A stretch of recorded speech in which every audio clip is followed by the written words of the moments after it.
জয় বড় মায়ের জয়। হ্যালো বন্ধুরা, কেমন আছো তোমরা সবাই? আমি অনেক অনেক অনেক ভালো আছি। আর আজকের ব্লগটা কিন্তু খুবই স্পেশাল, তোমরা বুঝতেই পেরেছো। আমি কিন্তু আজকের ব্লগটা কিন্তু বড় মায়ের নাম নিয়ে শুরু করছি। আর আজকে কিন্তু আমি যাচ্ছি বড় মায়ের কাছে, আর আমি কিন্তু একাই যাচ্ছি। আর বান্ধবীদের সবারই যাওয়ার কথা ছিল, কিন্তু সবাই হঠাৎ করে রাতের বেলা জানাচ্ছে যে তারা কেউ যেতে পারবে না। কথায় আছে না, সেজন তোমাকে না ডাকলে তুমি তার কাছে যেতে পারবে না। ঠিক আমার সাথে আজকে এরকমই একটা ঘটনা ঘটে গেল। আমি অনেক দিন ধরেই ব্লগ দেখি, মানে ওর ব্লগ দেখি যে সবাই বড় মার কাছে যায়। তো অনেক ভালো লাগে দেখতে, বড় মার ছবি টবি অনেক কিছু আমি দেখি, ফেসবুক, ইউটিউব, ইনস্টাগ্রাম সব জায়গায় দেখি। আর ভীষণ ইচ্ছা করতো বড় মার ওখানে যাব, কিন্তু বিভিন্নভাবে মানে কোনো না কোনো কারণে আমার যাওয়া হয়ে ওঠেনি। আর মায়ের নীলা দেখো, মা আমাকে ডেকেই নিল, আর আমি কিন্তু একা একাই চলে যাচ্ছি। আর আমি একা একা যাচ্ছি, কিন্তু আমার একবারও মনে হচ্ছে না যে আমি একা আছি, আমার বোর ফিল হচ্ছে, আমার এরকম কিচ্ছু মনে হচ্ছে না। আমার সবসময় মনে হচ্ছিল যে আমার সঙ্গে সঙ্গে কেউ একটা আছে, আর মনের মধ্যে একটা আলাদা শান্তি অনুভব হচ্ছিল, যেটা তোমরা আমাকে দেখলেই হয়তো বুঝতে পারছো।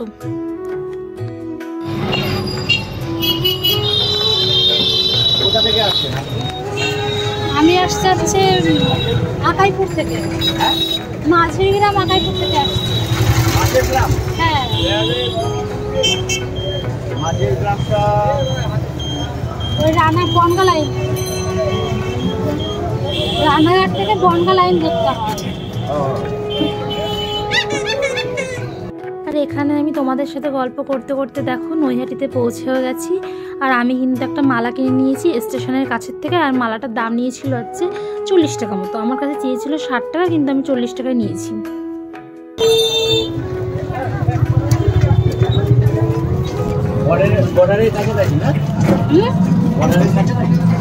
না না, বর্ডারের সাইডে।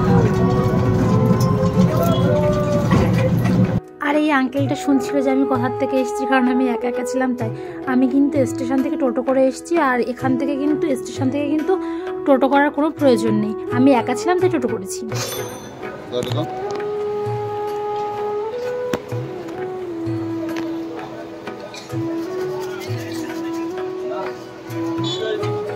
আর এই দেখো সামনেই কিন্তু বড় মায়ের মন্দির, ওটা হচ্ছে ঢোকার গেট। আর এই সাইডে যেটা দেখলে সেটা হচ্ছে বেরোনো। 60 টাকা, তাই তো?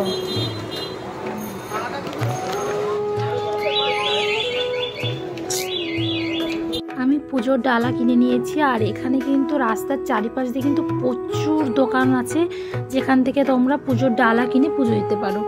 আর এখানে কিন্তু বিভিন্ন রেঞ্জ, মানে বিভিন্ন টাকার, যেমন আমি নিয়েছিলাম হচ্ছে 51 টাকার ডালা, এরকম 101 টাকা, 201 টাকা, বিভিন্ন রকমের তুমি ডালা পেয়ে যাবে এখানে।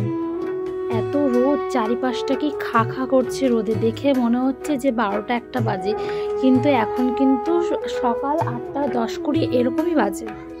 আর আমি সকাল সকাল পৌঁছে গেছিলাম, তাও আমি 1.5 ঘন্টা লাইনে দাঁড়িয়েছিলাম।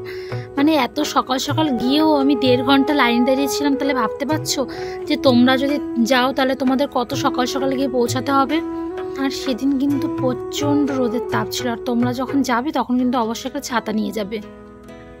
আর আমি দীর্ঘ 1.5 ঘন্টা লাইনে দাঁড়ানোর পরে অবশেষে মায়ের মন্দিরের গেটের সামনে পৌঁছে গেছি। আর মাত্র কয়েক মিনিটের মধ্যে আমি মাকে পুরো চোখের সামনে দেখতে পারবো। এতদিন আমি মাকে ফোনে দেখেছি, আর আজকে আমি মাকে পুরো সামনাসামনি দেখবো। তো আমি আর কোনো কথা বাড়াচ্ছি না, তোমরা সোজাসুজি মায়ের দর্শন করো আর পুরো ভিডিওটা দেখতে থাকো।